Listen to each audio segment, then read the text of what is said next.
Last year, more than 6,000 U.S. veterans died by suicide. That's about 18 every single day. Brave men and women who have survived danger on the battlefield only to surrender their own lives back home. Many of them are dealing with mental illness like post-traumatic stress disorder, and the numbers obviously impossible to ignore. Joining me now to talk more about this problem, Tammy Duckworth. Her helicopter was shot down north of Baghdad 6 years ago. She lost both legs and partial use of one arm. Now she's the Assistant Secretary for Public and Intergovernmental Affairs at the Department of Veterans Affairs.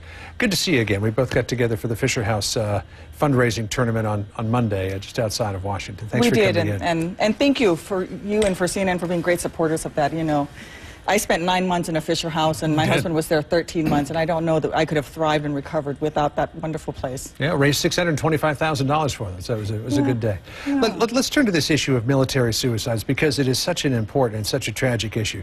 6,000 members of the military, either active duty or veterans, kill themselves each and every day. Of the 18, every year, 18 every day, and of those 18, 5 are under the direct care of the Veterans Affairs Administration. What more does the VA need to do to try to attack this problem?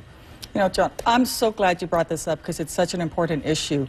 It is something that DOD and VA are working very closely on. I'm not a mental health expert. I'm certainly not a suicide prevention expert, but, you know, I still serve in the military. And here's where I see it from a soldier's perspective, but also as a member of the VA team.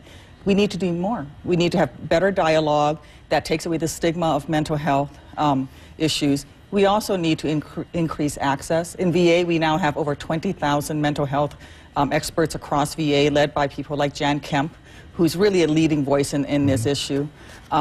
We started our suicide prevention hotline in VA, and then just this past year, we now have a chat room, which is critical. It's about getting the care to the veterans where he or she is.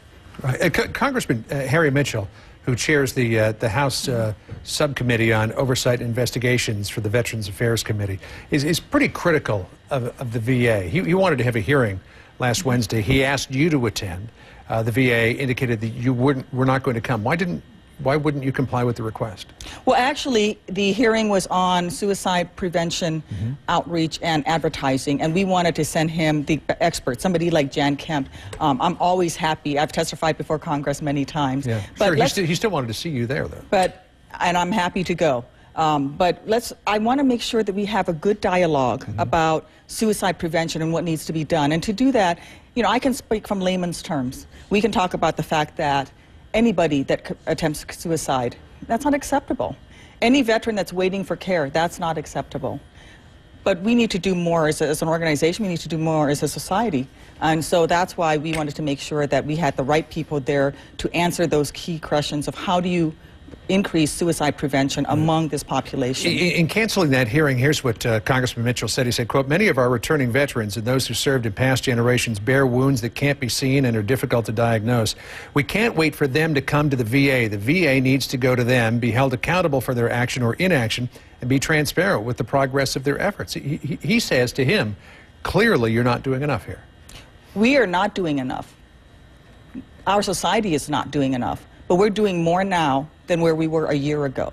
We've had 6,800 saves from our suicide hotline, 225,000 telephone calls, and we started the chat room.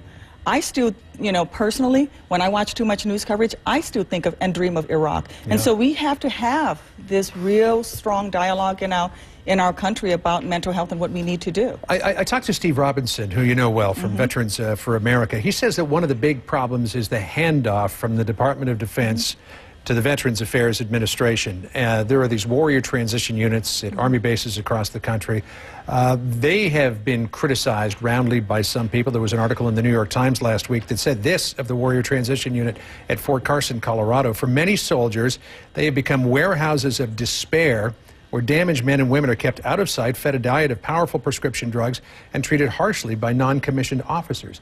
Now, these WTUs are mostly under the purview of the Army, but at Fort Carson, at least, there's a pilot project where VA is involved with them to assess soldiers before they transition out of the military, I guess designed really to speed up them receiving benefits. But what do you think of these WTUs? Are they doing the job that they need to do? They're headed up not by healthcare professionals, but by regular military. Do those need to be looked at to ensure that the transition between active duty and veteran status is smoother?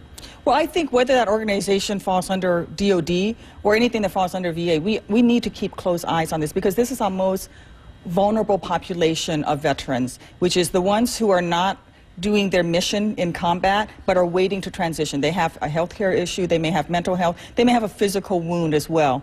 And we need to make sure that that access is there. And so having VA there is critical. We're watching and we're trying to increase that access. In fact, as a member of National Guard, you know, we're using National Guard and the reservists so much more now in this war than we have in previous wars. We're there at that reintegration program when they first come back to get that handoff. It needs to be better. I'll be the first to say that and have that frank discussion. We're doing better, but we still have a ways to go, and that's why Secretary Shinseki and President Obama have done many things to improve access to care, increase our budget, get more VA staff into these facilities to make sure we get that very positive handoff. My experience with the handoff back in 2005 when I was injured and recovered would be very different today. We have things like women's health care coordinators at every one of our VA facilities now. We have OIF, OEF coordinators, people that didn't exist when I was going through 6 years ago, and they've made a great big difference. We have more to do, but we're getting there. Tammy Duckworth, it's good to see you this morning. Thank you. Thanks so much for coming in.